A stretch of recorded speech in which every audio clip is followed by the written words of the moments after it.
buenas tardes, amables televidentes. Bendiciones para todos. Aquí estamos con otra entrega más de tu espacio Yo Te Escucho. Hoy jueves 10 del mes de junio del año 2021. Señores, un voraz incendio destruyó ayer la fábrica de colchones La Reina en el ensanche de la Fe.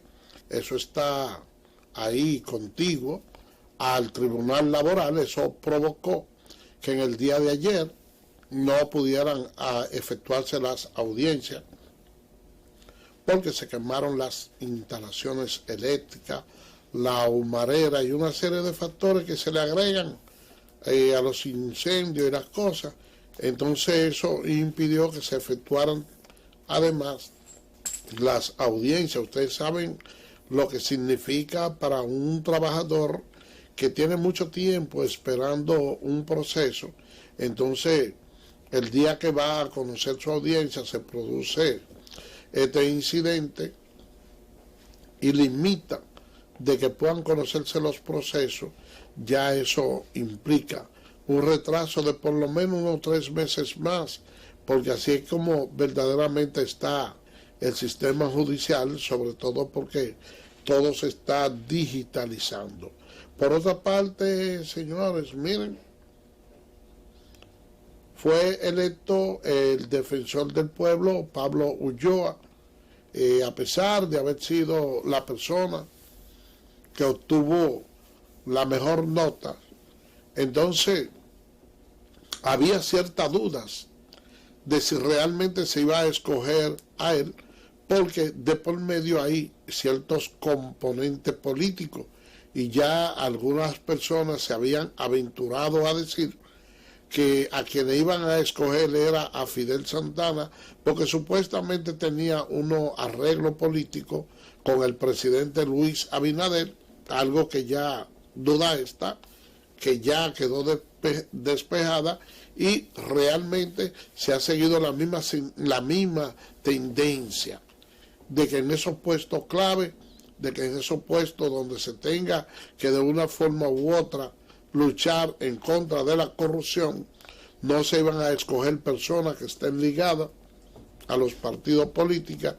Esa ha sido la tendencia y así realmente hemos continuado. ¡Wow!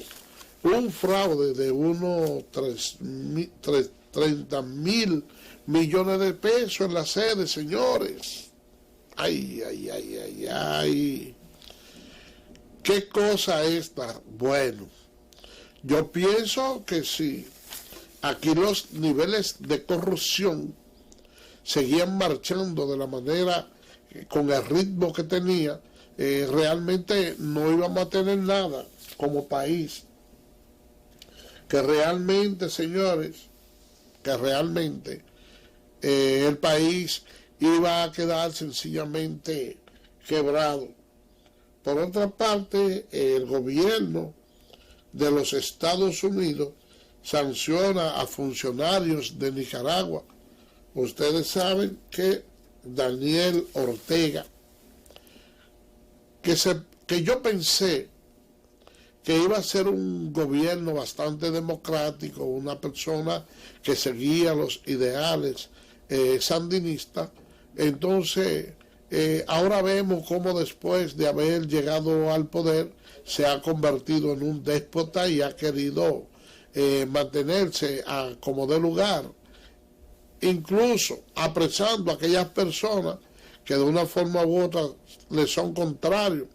Vimos ya ahí el encontronazo que en términos, pudiéramos decir, diplomáticos, nosotros hemos tenido con parte de su gobierno, que califican como intromisión unas declaraciones dadas por nuestro canciller, alegando que son injerencias y que no van a tolerar que nadie que no sea de Nicaragua se intrometa en los asuntos políticos de allá. Pero eso siempre son los ladridos, los aullidos de aquella persona antidemocrática que quiere siempre perpetuarse en el poder, que se convierten inmediatamente en que son unos patriotas bastante grandes, pero al momento que verdaderamente tienen que sacar las garras y mostrar que son nacionalistas con otro tipo de actitudes pulcras, donde realmente haya que defender los intereses nacionales, hasta ahí entonces llega su nacionalismo. Miren, señores, nosotros vamos a hacer una pausa bastante breve, entonces vamos a venir con los comentarios en el día de hoy, así que adelante, estudio.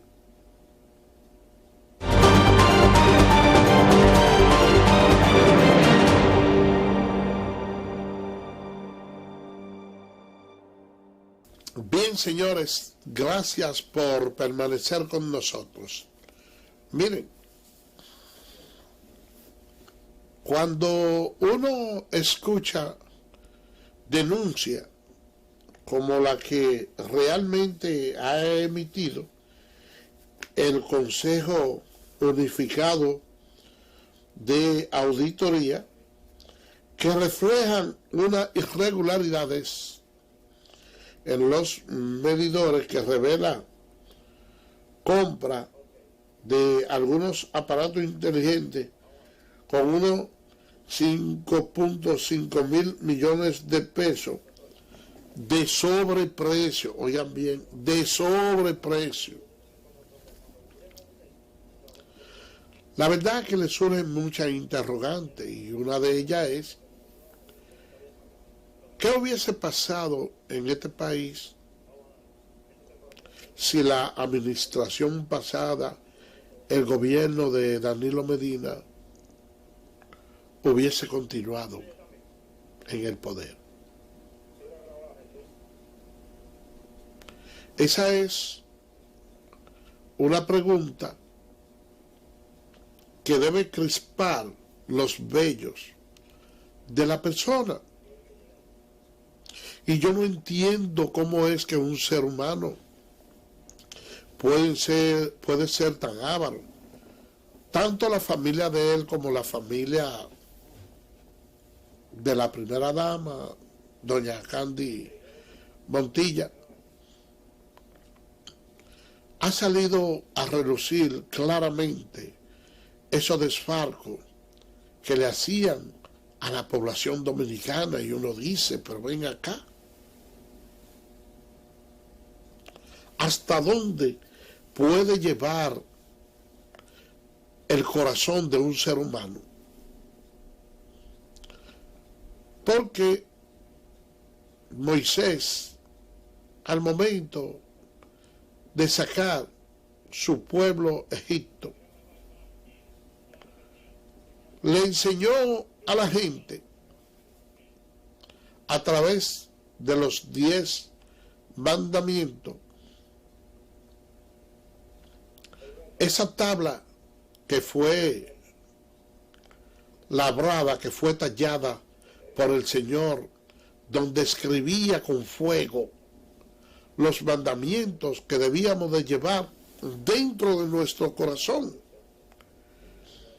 Y yo quisiera saber si esa familia de Candy Montilla y del propio Danilo Medina, al momento de la comisión de esas alteraciones en los precios, no sentían, aunque sea una estillita en el corazón.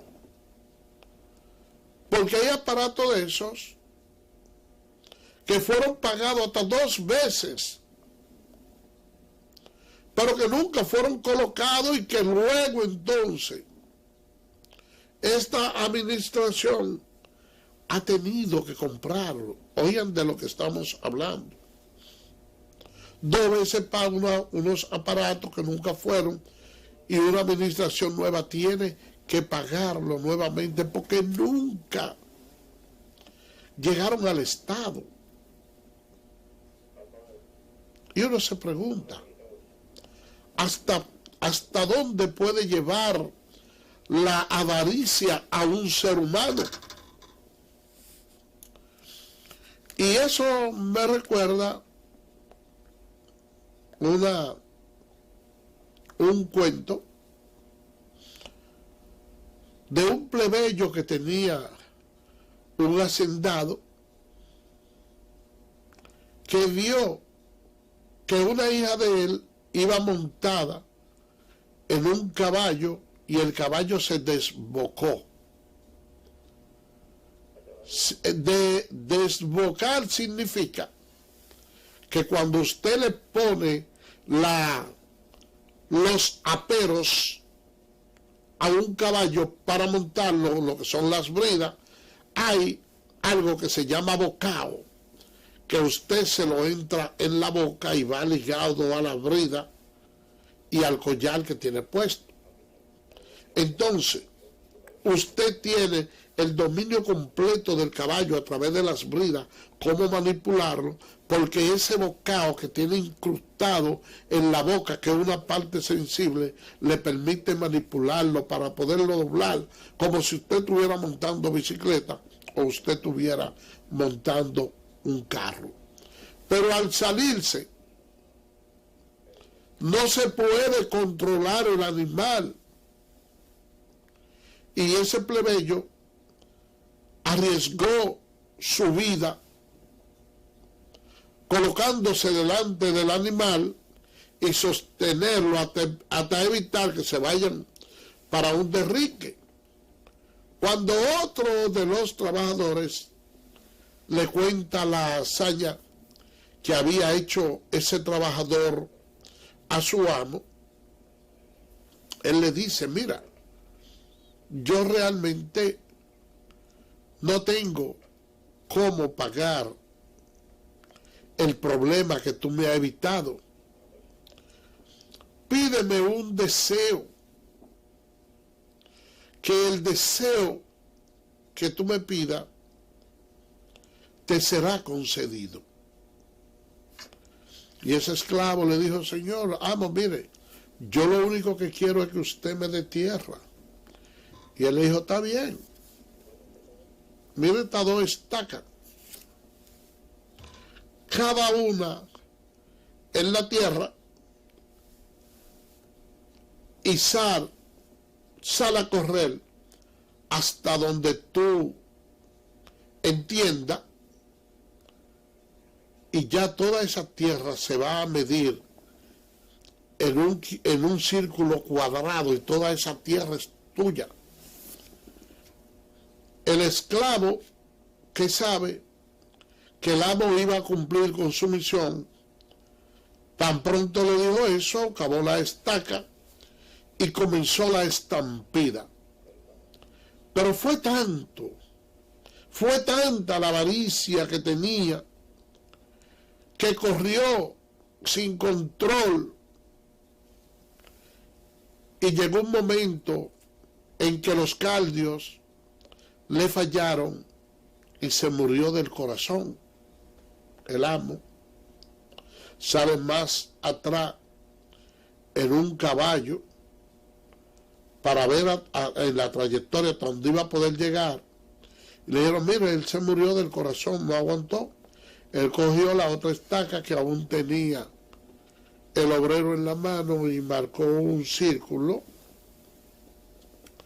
alrededor de su cadáver y dijo: esa era toda la tierra que él necesita, la que está en ese círculo, él no necesita más. Se ve como algo muy cruel, pero es que a veces las ambiciones rompen el saco. Ustedes saben lo que significa 3.000 millones de pesos de una institución. Usted no va a gastar nunca todo ese dinero. ¿Por qué tanta avaricia? ¿Por qué hay que llegar tan lejos? Miren, esa es una situación como muy difícil de analizar. Y uno ve cómo parte de los familiares del presidente, sus hermanos, sus cuñados, están en la justicia. Y me imagino el dolor que internamente debe de tener. Pero entonces, cuando uno quiere apenarse por eso, entonces empieza a pensar en todos esos niños que están en el hospital Angelita muriendo porque a veces le hace falta un suero, porque allá no hay inclusive jeringuilla para suministrarle cualquier medicamento. Piensa también en todas esas personas que están siendo en los pasillos, que están siendo atendidos en los pasillos, en el garaje del Moscoso Puello, cuando el país pudiera tener 6 o 7 hospitales construidos, modernos, con toda esa medicina, con el dinero que un pequeño grupo ligado al presidente de la República le ha sustraído al país. Entonces, como que se le endurece nuevamente el alma y dice, no, es que ellos tienen que pagar, porque esa es la única manera de que la sociedad queda resarcida. Cuando usted pone tras la reja a esos corruptos, porque dicho sea de paso le está mandando un mensaje bastante claro a los que ahora están gobernando el país. Porque es que la corrupción, señores, que ya se estaba convirtiendo en una corrupción sistémica, hay que paralizarla de una forma u otra. Y esto no significa que la corrupción única y exclusivamente se estaba cometiendo en el gobierno de Danilo Medina, porque cuando le hablan a ustedes de estos montos, no le están hablando de manera generalizada, no. Es simplemente del 2012 al 2020. Estamos hablando nada más de los 8 años de gobierno del presidente Danilo Medina, cuando hablamos de esta cifra. Y cuando yo escuchaba al expresidente Danilo Medina de una manera tan horonda decir que él tenía dificultad con Leonel Fernández y que él había hecho mejor gobierno porque lo había hecho mejor que él, ya yo tengo curiosidad, porque todas esas personas que interactuaron en este gobierno de Danilo Medina, y que dicho sea de paso, se le están realizando serias investigaciones, como que el Ministerio Público pueda tener una postura ya conclusiva de todos esos funcionarios sometidos a la acción de la justicia, y que comiencen también a ver esos funcionarios de los gobiernos pasados, y que comiencen a ver también los del gobierno de Leonel, porque si él se ufana de decir que él lo había hecho mejor y se considera más honesto que lo que había sido Leonel Fernández, y él es un expresidente, a mí me gustaría saber qué él encontró en esos años seguidos que tuvo Leonel Fernández, aunque nunca hizo un sometimiento, pero qué pudo haber encontrado que él considere que lo estaba haciendo mejor. Yo creo que a este país se le debe dar una información más detallada de cómo andaban nuestras finanzas de cuál ha sido el comportamiento que tuvieron los pasados funcionarios. Pues nosotros escuchamos lo que estaba ocurriendo allá en las declaraciones de Chu,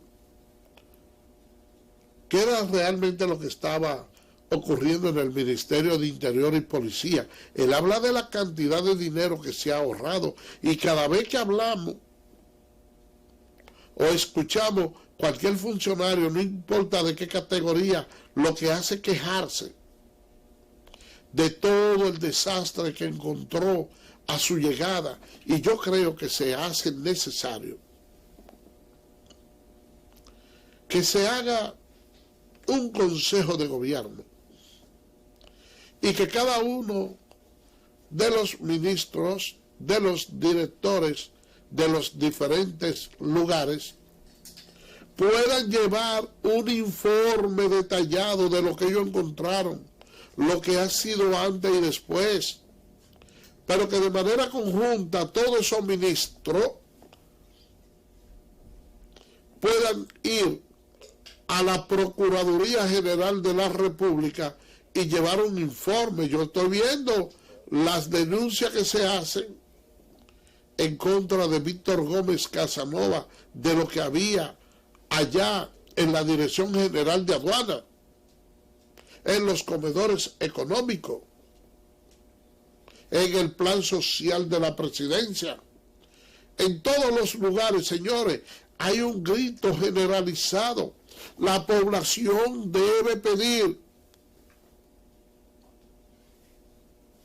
que todos los funcionarios puedan rendir sus memorias, que puedan dejar establecido con lujo de detalle todo el desastre que se realizó. Entonces, el gobierno central darle un mayor apoyo al Ministerio Público, contratar nuevos fiscales, que nosotros tenemos de por sí muchos de alta graduación y personas que hasta cierto punto han dado muestra de probidad. Pero todavía seguimos con un nudo formado, porque dentro de ello hay bastante corrupto, personas que no desean estar, que no deben de estar todavía en la fiscalía y que permanecen ahí, personas que son de la estructura del ex procurador general Jean Alain Rodríguez. Todo eso, señores, se hace necesario, porque la situación que está viviendo el país es bastante difícil en términos económicos, con la carestía de muchos de los artículos de primera necesidad, y que el gobierno tiene comprometido casi el 70% de cada peso que entra al Estado, por lo que se hace necesario y muy urgente una reforma fiscal que se ha ido postergando, pero que el país la necesita. Y luego de esta pausa le vamos a explicar a ustedes por qué. Así que vamos a hacer un corte y regresamos en breve.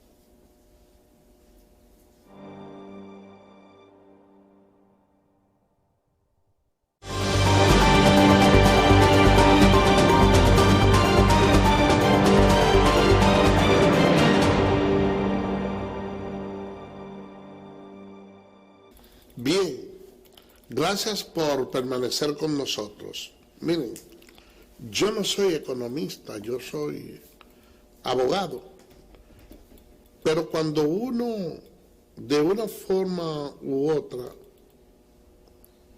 está en esta posición como comunicador, a veces suele ser un poquito osado al hablar de unos determinados temas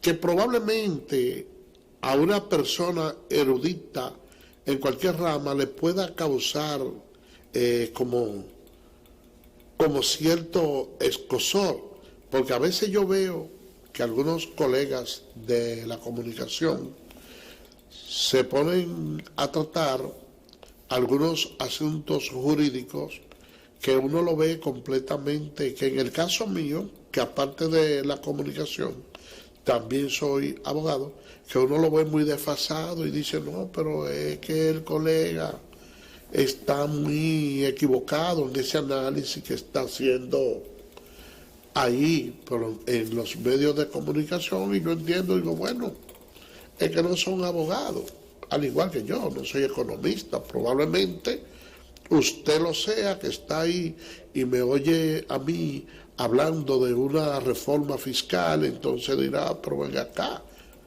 él está equivocado en esto que está diciendo, porque la fórmula correcta es esta por esto y esto, pero yo le puedo decir, con toda franqueza, sin ser un erudito, como probablemente muchos de los que me están escuchando tampoco lo sean, pero saben que en nuestro país, que cada vez que se habla de reforma fiscal, la persona siente cierta crispación, porque aquí lo que se han hecho es parches fiscales. Entonces se ponen una serie de impuestos con una base impositiva, algunos productos que probablemente no debieran de aplicársele, porque en una ocasión ustedes saben que se extendió el stevia hasta los chocolates y a una serie de artículos comestibles que no debieron ser grabados.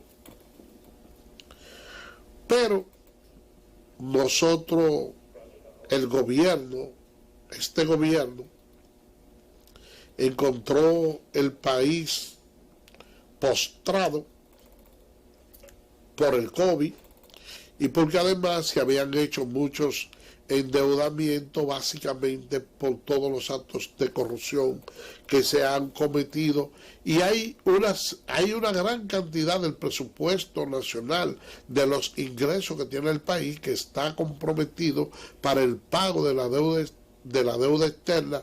Hay quienes ya señalan que nosotros tenemos comprometido cerca del 70%, entonces no es posible que un país se pueda sostener de esa manera, y es por eso que muchas veces el gobierno sale a explorar algunos mercados internacionales para la obtención de préstamos blandos que no sean pagaderos en términos inmediatos para poder cubrir las necesidades básicas de la nación. Y como aquí hace tanto tiempo que no se hace una reforma fiscal, entonces el gobierno no encuentra cómo echarle mano a unos determinados recursos. Nosotros hemos podido ver cómo el sistema recaudatorio del país ha aumentado notablemente, que hay instituciones, por ejemplo, en la aduana, donde se ha recuperado un 118% de las recaudaciones, que estamos hablando de una cantidad bastante grande. Pero el gobierno debe de poner ciertos impuestos, debe de aumentar esa base del ITEVI y buscar esa fuente donde realmente puede obtener recursos con algunas leyes que no se aplican, como ya nosotros vimos en el caso de las hipotecas, que se estaba realizando unos préstamos en base a un 3%, pero que dentro de la misma ley, para unos determinados inmuebles que no sobrepasan el monto de los 1.800 millones de pesos, hay un 2% ahí, que aunque está contenido como impuesto en la ley, no se ha estado cobrando. A nadie le gusta que se le hable de pago de impuestos. Pero de esa manera es que los gobiernos pueden impulsar sus políticas sociales, y dicho sea de paso también, dentro de esas políticas sociales, si las reformas son bien aplicadas, entonces pudiera favorecerse en cierto aspecto la clase menos pudiente. Ustedes dirán, no, es que los empresarios transfieren todos los impuestos. Y como ellos no transfieren todos los impuestos, somos nosotros que como quiera cargamos con esa cruz en los hombros y tenemos que pagar. Pero el gobierno debe de jugar un rol y debe resolver algunos problemas que son perentorios y principales que todavía a lo largo de la historia ningún gobierno ha podido resolver. Yo recuerdo que el director de la CAS, el señor Montaz, decía que el agua que estaba fluyendo por las tuberías estaba apta para el consumo. Aunque uno sabe que eso es un discurso demagógico que probablemente él no se la toma en su casa, pero él decía eso. Y si nosotros hacemos una reforma fiscal, por ejemplo, y dentro de esa reforma fiscal el gobierno contempla poder resolver uno de los problemas que durante muchos años ha estado padeciendo la República Dominicana, que es el abastecimiento de agua potable, estamos hablando de un tema importante. Y hay una serie de impuestos que se utilizan en otros países, entiéndase. Por ejemplo, los Estados Unidos le cobran a usted, supóngase que dentro de esa reforma le apliquen unos impuestos especiales para cobrar el servicio de agua potable, para nosotros recaudar mucho dinero. Pero si dentro de ese servicio que a ustedes le van a hacer un aumento de manera colectiva y le van a cobrar en la misma proporción que usted utiliza los servicios de agua, yo pienso que la población sale ganando. Porque hay el agua que nosotros utilizamos para el consumo humano, nadie se le ocurre utilizarla de la llave, meterla al refrigerador o tomársela, como se hace en otros países. Porque el agua no cumple con esos requisitos. Imagínense ustedes que dentro de esa reforma fiscal se incluya algunos impuestos para el pago del agua, que dicho sea de paso es un recurso minero. Por mucho que uno entienda que es el impuesto, cuando usted hace la evaluación y dice que el agua que usted va a consumir ya es un agua potable, que usted se economiza comprar todos esos botellones, yo le aseguro que ese consumo de agua diario, nosotros vamos a salir ganando. Pero ya con un medidor puesto, esa agua que se utiliza para fines industriales, que tiene más o menos un 70%, cuando usted a través de un medidor va a cobrar el valor del agua, muchas de esas empresas que son las mayores beneficiarias no pagan el agua porque la extraen del subsuelo.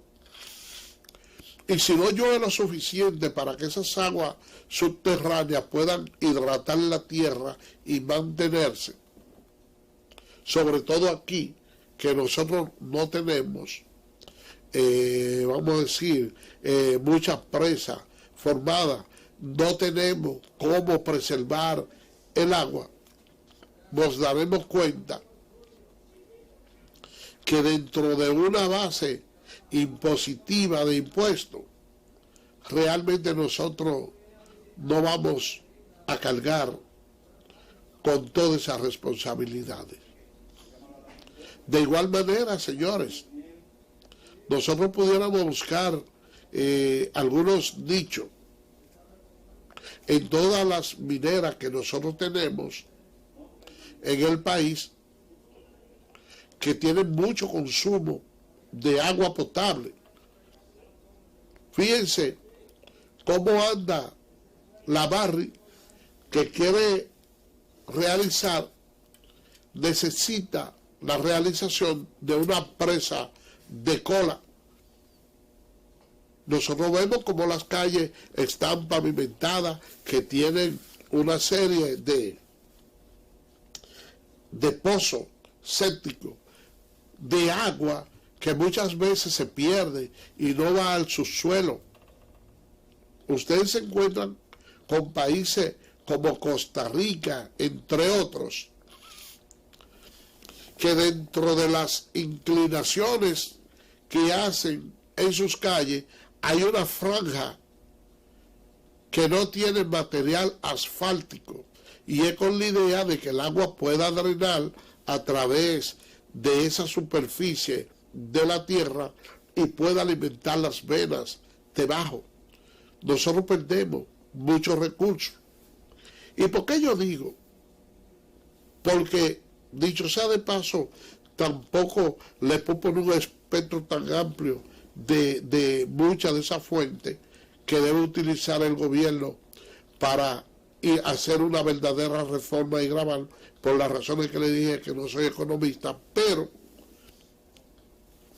hay una situación que se da, y es que el gobierno debe de aprovechar esta luna de miel que, dicho sea de paso, le queda al gobierno, no en la misma proporción que la tuvo cuando ganó las elecciones, porque si ustedes miren el nivel de popularidad del gobierno ahora, a los primeros días en que ganó las elecciones, se dará cuenta que ha bajado bastante. ¿Por qué?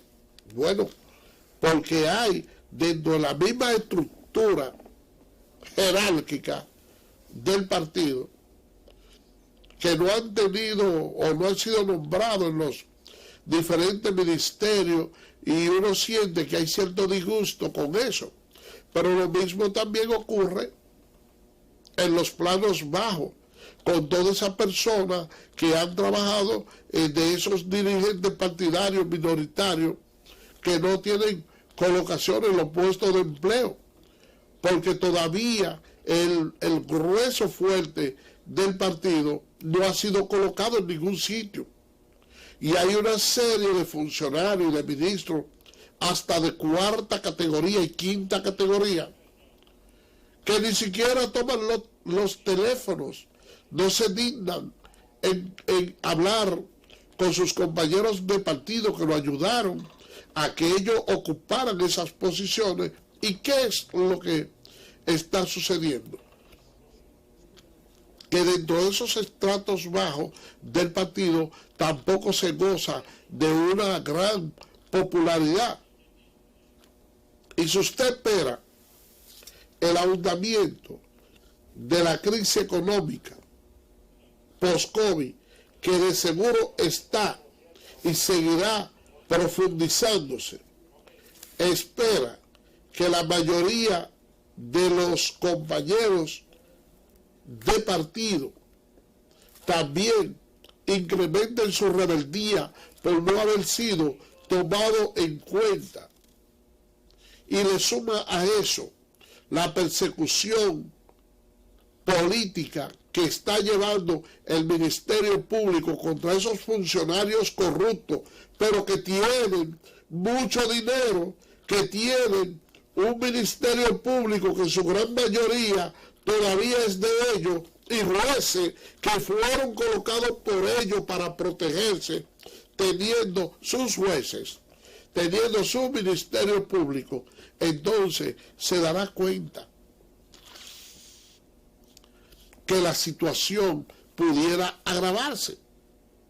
Y si toma en cuenta que ya el año próximo, el 2022, ya apenas estaríamos a 2 años de las elecciones, cuando comience una campaña política y comiencen muchos de esos productores de diferentes lugares que eran muy favorecidos por el gobierno pasado con actos de corrupción, empiezan a ponerle la situación difícil, porque a mí no me van a decir que la carestía que tienen los artículos de primera necesidad en esta ocasión no obedecen a un plan. Claro que obedecen a un plan. Y nosotros sabemos ya cómo en otras ocasiones el Partido de la Liberación Dominicana, que hoy está en la oposición, cómo se maneja, qué fue lo que hicieron con el gobierno de Hipólito Mejía, que sin lugar a dudas tuvo probablemente los 2 mejores años que pudiera exhibir un gobierno cualquiera. Hubo factores exógenos, porque eso hay que reconocerlo, que pasó el problema en los Estados Unidos con el derrumbe de las Torres Gemelas, que aquí en el país hubo una crisis bancaria. Todos esos factores influyeron, pero también influyó mucho manos oscuras para que la prima del dólar se alzara a unos niveles inalcanzables, de manera tal que usted iba hoy a un supermercado y compraba un artículo de primera necesidad, y cuando usted volvía a los 2 días, ese mismo artículo tenía un incremento hasta de un 10 o un 20%, porque se había disparado la prima del dólar. Y nosotros estamos en este momento bregando con una clase política en la oposición que tiene todo el dinero del mundo, que no es la misma que estaba anteriormente, pero que esa misma clase política corrupta que fue desplazada del poder tiene en su ADN un condutigrama de la obtención de capitales de manera fácil, que se han convertido como en los vampiros, que una vez prueban la sangre no dejan de saciar su sed en busca de más. Y usted le va a decir a todas esas personas que están ahí que esos recursos que ellos tienen a través de una ley de extensión de dominio que se está procurando instaurar, que se le va a quitar todo, que usted lo va a meter preso a ellos y todos los militares y ellos que están en la oposición con todo ese dinero van a seguir con las manos hacia abajo. No. Por eso que ustedes oyen que parte de ellos están de manera desafiante. Ya ustedes no están en la oposición. Si ustedes tienen pruebas, sometan y déjense de estar haciendo denuncias, actúen, porque aparte de eso son bravos. Y la verdad es que en los actuales momentos el presidente no se sienta a pensar que el momento oportuno para hacer una reforma fiscal es el año 2021.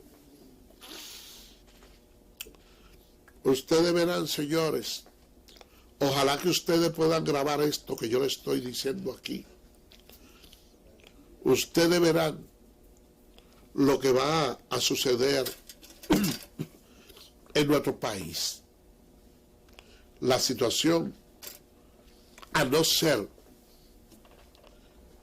ser que el partido retome la vida partidaria que debe de tener para colocar a los compañeros en el gobierno que sienten que no han ganado y que no están en su gobierno, los niveles de impopularidad pudieran crecer bastante para este gobierno. Y si usted le suma a eso todos los factores que le he mencionado, entonces nos daremos cuenta que la reforma fiscal, si no la hacemos ahora, en el 2024, ya estaremos fuera del poder. Así que hay que pensar bien esa parte. Así que mañana, Dios mediante, estaremos con otra entrega más de su espacio Yo Te Escucho, porque lamentablemente ya el tiempo se agotó. Así que, bye bye.